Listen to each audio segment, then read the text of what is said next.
Bismillahirrahmanirrahim. Assalamualaikum warahmatullahi wabarakatuh. Pada pertemuan ke-11 ilmu balaghah ini kita akan membahas pengantar ilmu bayan. Ilmu bayan adalah ilmu yang dibangun di atas tiga lensa, yaitu tasybih menyerupakan sesuatu dengan sesuatu yang lain secara eksplisit.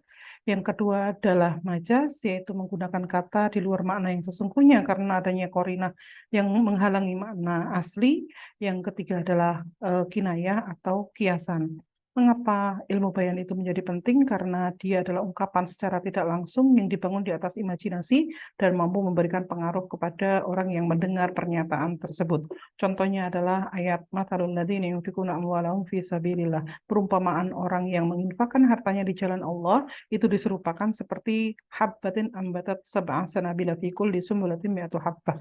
Jadi satu bulir bertumbuh menjadi 700 bulir. Nah, di dalam contoh tersebut kita melihat adanya 4 unsur tasybih, yaitu musyabbah, musyabbah bih, adatut tasybih, dan wajhu syibihi. Selama masih ada musyabbah, musyabbah bih, meskipun adatut tasybih dan wajhu syibihinya tidak disebutkan, maka dia masih di dalam kategori tasybih. Tetapi jika musyabbah atau musyabbah bihnya tidak disebutkan sebagaimana dalam ayat kitabun anzalnahu ilaika litukhrijan nas minadh dhulumati ilan nur, maka dia sudah masuk di dalam kategori majaz isti'arah atau majas yang tasybih yang dibangun di atas tasybih yang salah satu unsur musyabbah atau musyabbah bihnya tidak disebutkan. Di contoh ini yang disebutkan adalah musyabbah bihnya yaitu zulumat dan an-nur. Kesesatan disamakan dengan kegelapan dan Islam disamakan dengan cahaya. Islam dan kesesatan tidak disebutkan di ayat ini karena yang disebutkan hanya kegelapan dan cahayanya saja, sehingga ini adalah kategori isti'arah tasrihiyah. Jika yang disebutkan adalah Islam atau kesesatannya, maka dia adalah isti'arah makaniyah. Yang kedua adalah majas. Majas itu adalah kata yang artinya tidak arti yang sesungguhnya karena adanya qarinah seperti di dalam fi'il ibn di ayat qala fir'aun ya Haman ibn sorha. Fa'il Haman itu bukanlah fa'il yang sesungguhnya dari fi'il ibn karena yang membangun bangunan-bangunan tinggi di Mesir itu sesungguhnya adalah para karyawan Haman, tetapi Haman menjadi sebab bagi dibangunnya bangunan-bangunan tersebut. Kemudian yang contoh yang kedua adalah tajri min tahtihal anhar, yaitu sungai yang mengalir. Sementara yang mengalir sesungguhnya air dan bukannya sungai. Sungai adalah fa'il yang bukan sesungguhnya dari tajri, tetapi ada hubungan antara sungai dengan air. Karena sungai adalah tempat bagi mengalirnya air.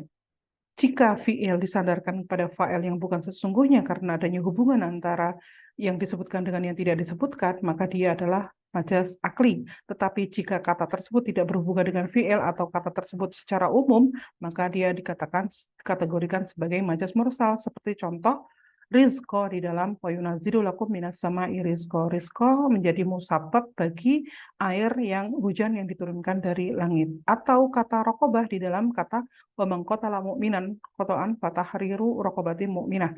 Rokobah yang disebutkan atau leher budak, tetapi yang dimaksud adalah keseluruhan anggota dari tubuhnya budak.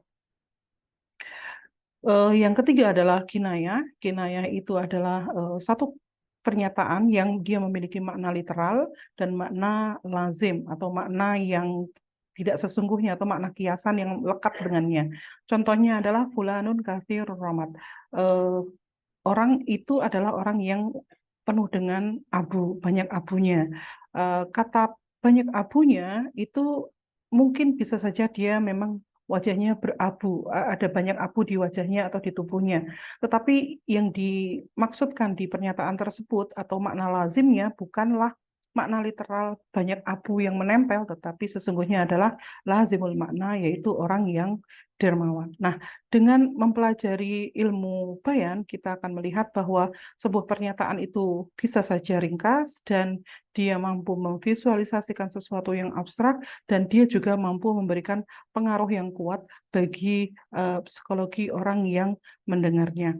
Nah, di sini kita lihat bahwa ilmu bayan itu selalu dengan mempelajari ilmu bayan kita lihat bahwa sebuah pernyataan itu selalu memproduksi makna dan dia bukanlah kata yang diam. Demikian mudah-mudahan bisa difahami. Terima kasih atas perhatiannya. Assalamualaikum warahmatullahi wabarakatuh.